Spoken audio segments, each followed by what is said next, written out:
everything you missed in week 4 of fantasy football, what it means for week 5 and the rest of the season. Talking players like Kenneth Gainwell, the Giants with Jackson Dart, the Malik Nabers injury, Drake London, Quinshon Judkins, Woody Marks, the Commanders running backs, Alvin Kamara, Trevion Henderson, Quentin Johnston, Ladd McConkey, Omarion Hampton, Baker Mayfield, A.J. Brown, Emeka Egbuka, Derrick Henry, Brashard Smith, Xavier Worthy, and Ashton Jeanty. Welcome into No BS Fantasy Football, where you give the player and the topic up front every time. Hit that subscribe button if you want to get this video and the No BS every single week. And let's start with the players whose value decreased in week 4. Unfortunately, we have to start with the Malik Nabers injury because that's the biggest question of the week. What do you do? So if you did miss what happened, the Giants got a free play. They drew the Chargers offside. Malik Nabers went down the side of the field. Looked like his foot got a little bit stuck in the turf. Unfortunately, the preliminary reports are a torn ACL, which means he's out for the season. Now, this is going to cause a huge debate with this artificial turf surface. Again, there's been many ACL tears in the Giants stadium, and next year they're going to replace this with real grass for the World Cup. We'll hopefully see that continue heading into next football season. But what do you do for your fantasy football team? So looking at the waiver wire, the obvious choice is Darius Slayton. He steps into that downfield role for the Giants. He is a great pickup for your team.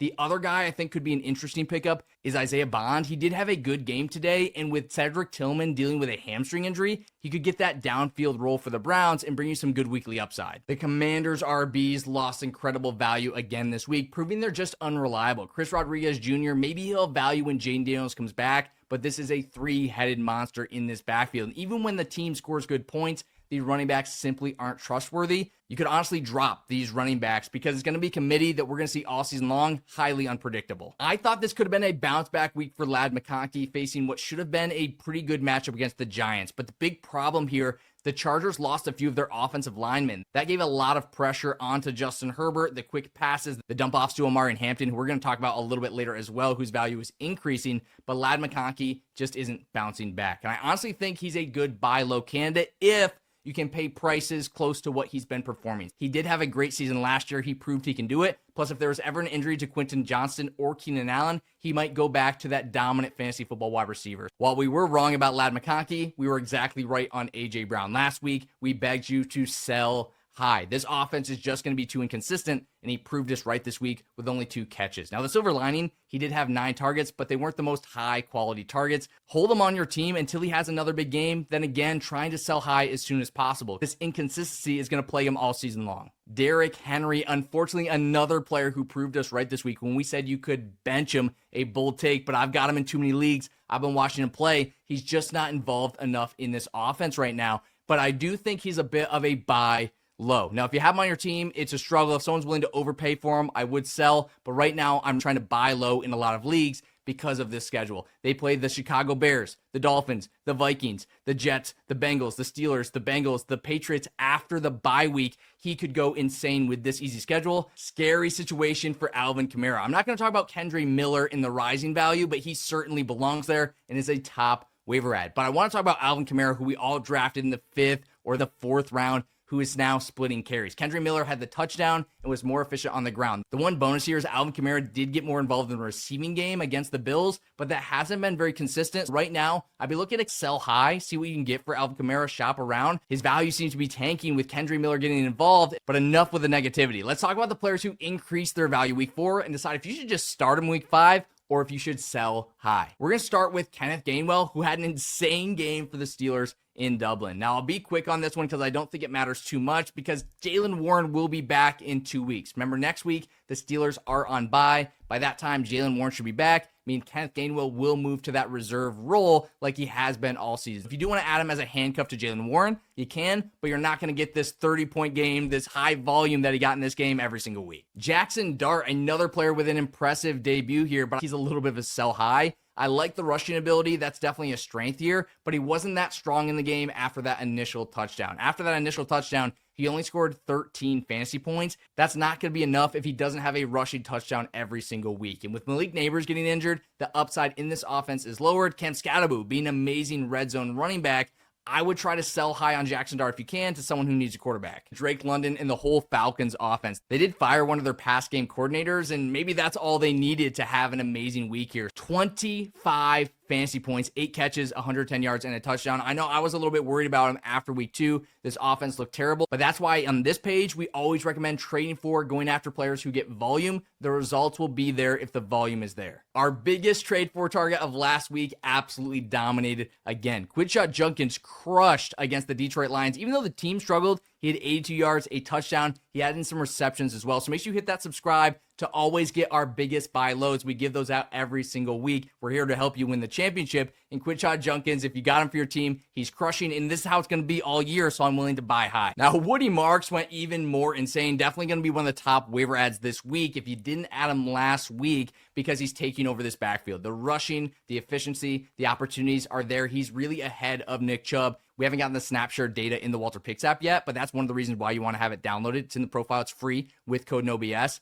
Look at the snaps in week 1, 11%. Week 2, 27%. Week 3, 47%. And this week, I would think it's even higher. He had an amazing game. He looks like a top-tier option for this Texans run game. You can even start him in your lineup in week 5. Trevion Henderson definitely increased his value a little bit in week 4. But the thing here, Antonio Gibson had a touchdown after Henderson had his touchdown. He could have definitely had a bigger week. This Patriots offense dropped over 40 points, and he only had 12.6 fantasy points. So for me, I think a lot of people are just waiting for Henderson to break out and break out and break out. You may be able to sell him at a really high price.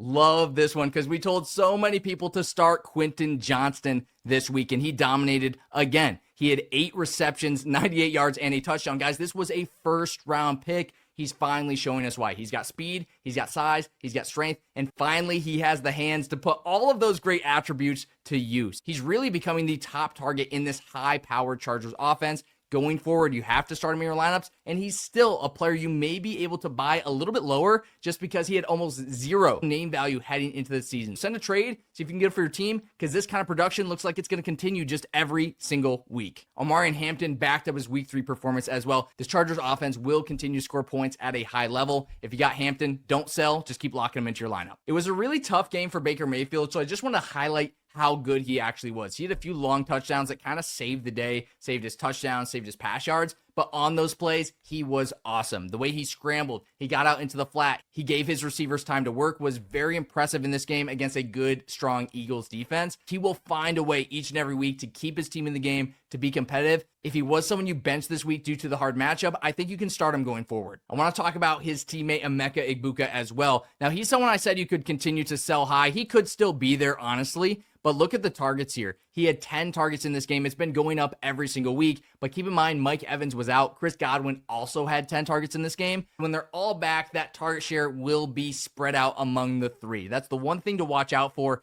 with these values, is that he's been continually good, but he's been continually in a lineup with just one other top receiver. When Mike Evans comes back, there'll be 3 of them, and his volume will slightly decrease. I want to talk a little bit about Rashard Smith as well against the Ravens. He stepped up in this game and had some good involvement. Isaiah Pacheco, he did have a touchdown. He looked okay today, so did Kareem Hunt. But Rashard Smith getting involved, he had 4 targets and 3 receptions. And if he becomes the pass catching back for the Chiefs, we saw what Jerick McKinnon was able to do in that role. And when Rashee Rice comes back, this offense will be high powered exactly like it was today, every single week. Having just any piece of this offense is probably a good idea. If you've got a free waiver spot, maybe one of those Commanders RBs, I would think about dropping them to get Rashard Smith for your team. Worthy, got to mention him as well. I'd actually try to buy high. Now, some people may be looking to sell because when Rashee Rice comes back, his target share may drop a little bit. But since they play different roles and the way he looks so great today, Xavier Worthy looks solid in this second year. And I'd be looking to buy high. And if you have him for your team, just keep starting them week after week. Now, as we get to our final player, guys, if you have any start sits, waiver, trade questions for week 5, drop them in the comments. I'll be answering every single one. If you want more no BS content like this, hit that subscribe button and like this video. Let's talk Ashton Jeanty. He had an amazing game. He was absolutely insane against the Bears. This is exactly what they drafted him to do. But my issue here is it's against the Bears. This O-line didn't magically get better. They have a pretty tough schedule. They face Jacksonville, who's been solid defense, really great today against the 49ers. They face Denver. They face Cleveland. They face the Chargers. They face the Eagles. They face Denver again. This schedule is actually brutal for this Raiders team. With this O-line, it's going to be difficult to keep up this production week after week. I'm looking to sell high, cash in on the value.